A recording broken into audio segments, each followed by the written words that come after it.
evening, everybody. It's Tom Christie back in the painting studio.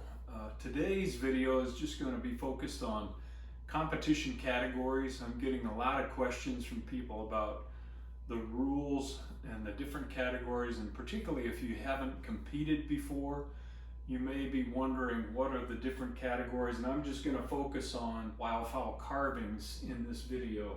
So I've got three different groups here, kind of the gunning category. We'll take a close-up look at those. These are in the what I would call the IWCA style decoy, a little fancier, a little more allowed in this category. And then over here we'll look at the full-blown decorative category and what you can expect to see in that category of competition. So let's take a closer look. All right, let's take a look at the gunning category first. Number one caveat is read the rules. Every show has their own set of rules. There are some standardized rules, like the IWCA sponsored shows. They abide by a certain set of rules, but I can't emphasize it enough. Take a look at the rules for the show that you're going to compete in, because there are some minor differences. But in general, in the gunning category, looking for a very sturdy bird. So this is a Rick Johansson bird, by the way. Thick tail, so sturdy, not fragile, not a lot of raised wing tips. In many shows, they want no undercutting, no raised primaries at all. Again, look at the rules, and you can see on this bird, there's nothing there. Rick just painted on outlines. In general, they're looking for a simple paint job that can be maintained. Rick has done an excellent job of combing this bird, and combing is allowed generally in the gunning categories, but you can see he's done a very clean job of combing and has portrayed this Drake Mallard in an easy resting position. The bill generally has no carving details, so this is just a slick bill with painted on detail just to give it a little bit of character. And so a great, just simple but beautiful working bird. This bird is cork bodied with a Tupelo head. This is another working category decoy by Tom Matus from Boise, Idaho.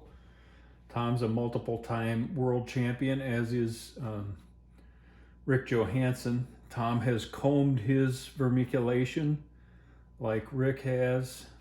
You can see, again, simple but beautiful form. Not a lot of detail back here. Nothing that can get damaged with hard use, so a nice thick inserted tail. Tom's put a lead weight on the bottom of his. Rick is using a keel, and both of those approaches are allowable in the gunning decoy category. Just another emphasis here, read the rules of the contest that you want to compete in.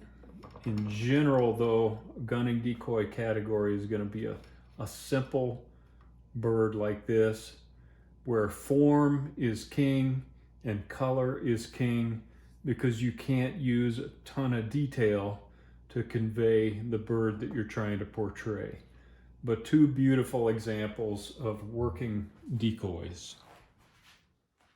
Okay, now let's move over to the CD category at World, or the IWCA style bird in other contests. Again, there are some slight differences in the rules between those two, but generally this is a fancier decoy with more painting allowed and encouraged. I've got a few examples here. This is a great pintail drake by Jimmy Vizier.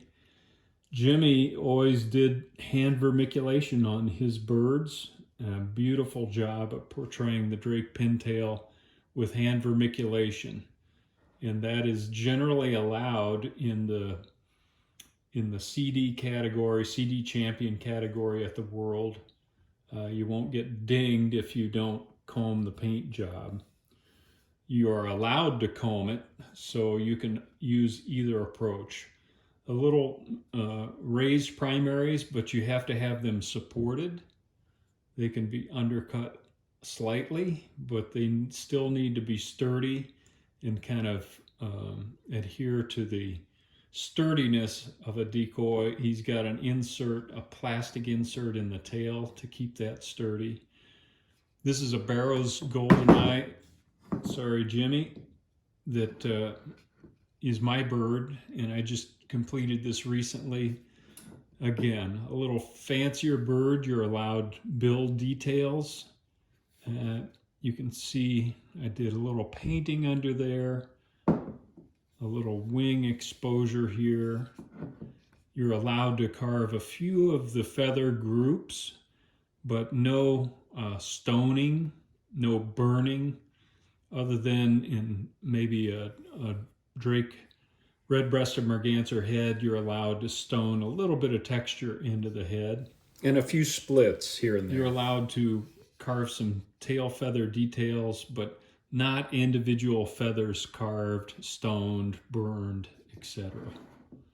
This is just another example of a CD champion category or IWCA style bird. This is my bird also. This is a hen mallard. You can see there's considerable detail in the bill, and that's allowed, and they have encouraged quite a bit of painting in this category as well.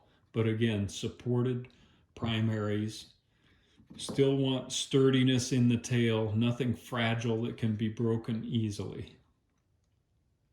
Now let's move over to the third category. This is the full-blown decorative category, and this is a decorative black duck by Pat Godden, 18-time world champion now. And you can see this bird has very fragile wingtips.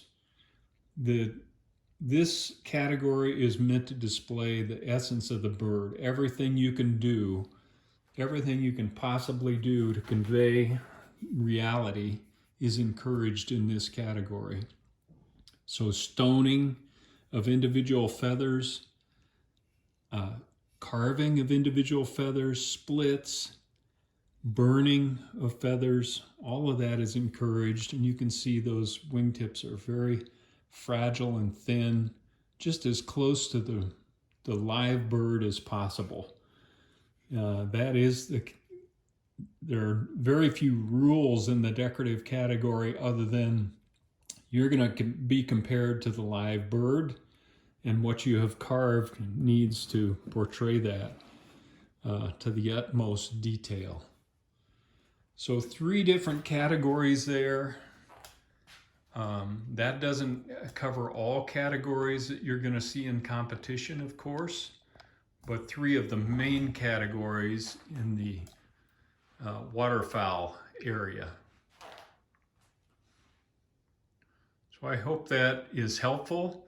And again, if you have questions, I don't want to get into interpreting all the different show rules, so I would just encourage you to reference the show rules.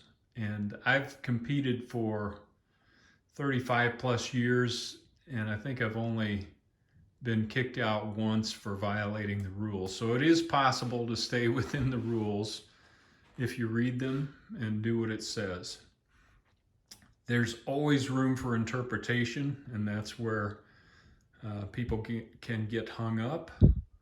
But hopefully this is helpful to those of you that might want to compete and know nothing about competition and the categories that you can expect when you're competing with your carvings. Just another key performance factor in each of the categories. Generally, the decoys will be put in the tank and judged in the tank or the bay, and they have to self-right, so they need to be designed to do that in the working decoy category, also in the CD and IWCA style categories. These birds have to be designed so that they're put in the tank and they'll self-right. They're judged on stability and how well they float and how well they project from a distance. In the decorative category, these are still judged in the tank. They don't have to self-right, but they do have to float. And just like the other two categories, there can be no deterioration of the paint during the judging. So that's a key distinction between the decorative category and these other gunning and IWCA style categories. But all three categories will be judged on how they project on the water.